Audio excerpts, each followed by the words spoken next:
पहली चिंगारी के बारे में सुना है जिसने अंग्रेजों के खिलाफ आग लगा दी थी? मिलिए 1806 के वेल्लोर विद्रोह से। वेल्लोर विद्रोह कोई मामूली बगावत नहीं थी।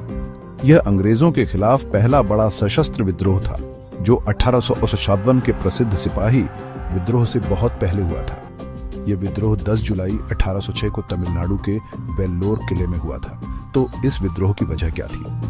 सबसे पहले अंग्रेजों ने नई वर्दी लागू की, हिंदू सैनिकों को तिलक लगाने और मुस्लिम सैनिकों को दाढ़ी रखने से मना किया। फिर धार्मिक भावनाओं का खुला अनादर हुआ। इसमें अंग्रेज अफसरों का कठोर व्यवहार भी जोड़ दीजिए, तो बस विद्रोह का माहौल बन गया। लेकिन रुको, और भी है। टीपू सुल्तान का साया मंडरा रहा था। उनके परिवार को उनकी मृत्यु के बाद वेल्लोर किले में कैद कर दिया गया था। उनके वफादार समर्थक थे जिन्होंने विद्रोह की आग भड़काई। उस भयानक दिन भारतीय सैनिकों ने अंग्रेज अफसरों पर हमला किया, लगभग 200 को मार डाला। उन्होंने किले पर कब्जा कर लिया और टीपू सुल्तान के बेटे फतेह हैदर को राजा घोषित कर दिया। लेकिन अंग्रेजों ने तेजी से नियंत्रण वापस ले लिया। केवल एक दिन में विद्रोह को कुचल दिया। इसके बाद बहुत क्रूरता हुई। 800 से ज्यादा भारतीय सैनिक मारे गए, कईयों को फांसी दे दी गई या देश निकाला दे दिया गया।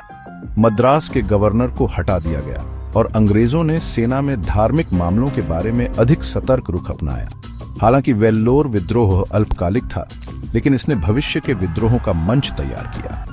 इसने साबित कर दिया कि भारतीय सैनिक अंग्रेजी शासन के खिलाफ उठ सकते हैं और उठेंगे, जिससे ब्रिटिश सेना में प्रशासनिक बदलाव हुए। तो भले ही वेल्लोर विद्रोह सफल नहीं रहा, लेकिन इसने एक खतरे की घंटी बजाई जो इतिहास में गूंजती रही। जिज्ञासु बने रहे, इतिहास प्रेमी।